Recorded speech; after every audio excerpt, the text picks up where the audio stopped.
नागपूरमधील बेलतरोडी पोलीस ठाण्याच्या हद्दीत 26 डिसेंबर 2024 रोजी एक अत्यंत चिंताजनक सायबर फसवणुकीचा प्रकार उघडकीस आला आहे।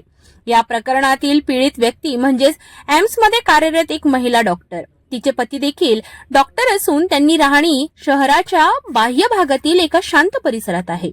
8 लाख रुपयांचे फिक्स डिपॉझिट ठेवण्याच्या उद्देशाने या महिला डॉक्टरांनी 26 डिसेंबरला स्टेट बँक ऑफ इंडिया शाखेत भेट दिली, पण काही तांत्रिक समस्यांमुळे तिच्या फिक्स डिपॉझिटशी संबंधित कामात अडचण निर्माण झाली।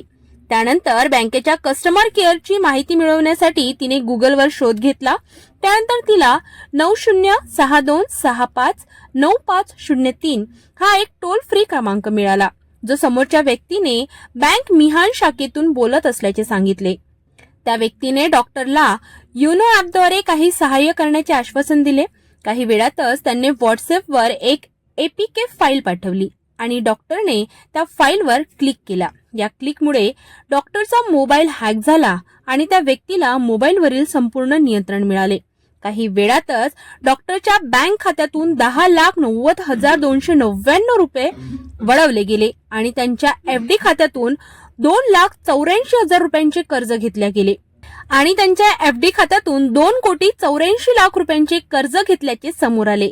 हे सर्व घडल्यावर डॉक्टरने तातडीने बँकेला कळवले आणि पतीला माहिती दिली। यावरून तो सायबर गुन्हा समोर आला। या प्रकरणावर बेलतरोडी पोलीस ठाण्यात गुन्हा दाखल करण्यात आला आहे। पोलीस स्टेशन बेलतरोडी या ठिकाणी सायबरचा गुन्हा काल दाखल करण्यात आलेला आहे। यामध्ये फिर्यादी आहे प्रियंका अविनाश अर्के, ज्या असिस्टंट प्रोफेसर एम्स या ठिकाणी नागपूरला काम करत आहेत, आणि एक डॉक्टर लेडी आहेत। त्यांनी पोलीस स्टेशनला रिपोर्ट दिला आहे की त्यांच्या खात्यामध्ये, त्यांचं खातं SBI बँक या ठिकाणी मिहान या ठिकाणी त्यांचा खाते क्रमांक होता, त्या ठिकाणी 10 लाख रुपये त्यांच्या खात्यामध्ये डिपॉझिट होते। त्यांना तो डिपॉझिट जो आहे तो FD मध्ये कन्वर्ट करायचा होता। FD मध्ये त्यांना 10 लाख रुपये टाकायचे होते। त्या अनुषंगाने त्यांनी SBI बँक जी मिहान शाखा आहे त्या ठिकाणी त्यांनी FD करण्यासाठी तिथे बँक मॅनेजर यांना भेटले। त्यानंतर प्रोसेसला 2 दिवस वेळ लागणार म्हणून तिथून बँकमधून माहिती मिळाली व जे बँकेचे SBI येनो ऍप्स आहे त्या ठिकाणी त्यांना संपर्क करण्यासाठी सांगितला। तर ऑनलाईन यांचा संपर्क न झाल्याने यांनी गुगल हेल्पलाईन नंबर यावर सर्च केला आणि त्यांना जे फ्रॉडेस्टर आहेत त्यांचा गुगलवरून नंबर प्राप्त झाला आणि त्यांनी 2 दिवस वेळ असल्यामुळे त्यांनी ऑनलाईन या नंबरचा वापर केला आणि हेल्पलाईन नंबर त्यांना मिळाला।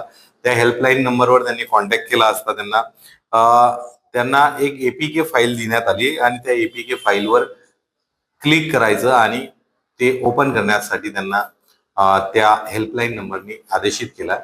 त्यानुसार त्यांनी त्यावर क्लिक केला आणि त्यांच्या मोबाईलचा संपूर्ण ऍसेस हा उघडण्यात आला आणि त्यांच्या मोबाईल हा हॅक होऊन संपूर्ण त्यांचे जे रक्कम आहे ती काढल्या गेली। त्याचबरोबर त्या रकमेवर यामधील जो गैरहजर आहे सायबर क्रिमिनल त्या व्यक्तीने लोन सुद्धा घेतले। या सर्व याची लिंक त्यांना वेळोवेळी शेअर केली आणि 2 दिवसात वेगवेगळे मेसेजेस त्यांना दिले आणि त्यांनी ते मेसेजेस पण ओपन केले। त्यामुळे त्यांची 10 लाख रुपयाची सायबर फसवणूक झालेली आहे। यामध्ये आम्ही पोलीस स्टेशन बेलतरोडी कडून माननीय पोलीस उपायुक्त झोन 4 सर यांच्या मार्गदर्शनाखाली गुन्हा दाखल करण्यात आला आहे आणि तपास सुरू आहे।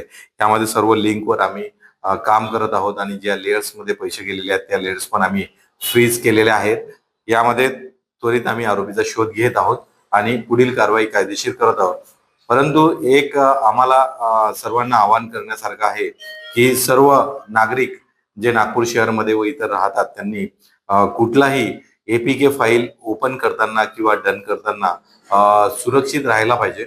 आणि आज आपल्याला प्रत्येकाच्या रिंगटोन्सवर पण डिजिटल अरेस्ट बाबत मेसेजेस मिळतात, त्या पण आपण आवर्जून आणि ऐकायला पाहिजे आणि त्यानुसार आपले मोबाईल हाताळताना किंवा ऑनलाईनवर कुठलीही गोष्ट सर्च करताना किंवा हेल्पलाईनचे नंबर घेताना आपल्या डिटेल्स किंवा OTP किंवा इतर कोणत्याही ज्या गोष्टी आहेत वैयक्तिक ज्या आपल्या बँक खात्याशी रिलेटेड आहेत त्यावर त्यांनी आवर्जून देताना एक विचारपूर्वक व्यवहार करावा. आणि आज सायबरची मोठ्या प्रमाणात फसवणूक होत आहे. वेगवेगळ्या राज्यातले आरोपी यामध्ये सक्रिय आहेत. त्यासाठी सर्व नागरिकांना पोलीस नागपूर शहर तर्फे व आमचे पोलीस आयुक्त यावर विशेष कार्य करत आहेत आणि उपायुक्त विशेष कार्य करत आहेत. त्यांच्या अनुषंगाने आमची विनंती राहील की सायबर क्राईम कमी करण्यासाठी आम्ही कार्य करत आहोत. त्यासाठी लोकांना आव्हान आहे की कोणतीही गोष्ट जी गुगलवर सर्च करताना आपल्या डिटेल्स राखून ठेवाव्यात आणि व्यवस्थित माहिती द्यावी. यामध्ये जी रक्कम फिर्यादीची गेलेली आहे त्यामध्ये त्यांनी 10 लाख रुपये रकमेवर त्यांनी 3 लाख रुपये लोन सुद्धा घेतलेले आहेत.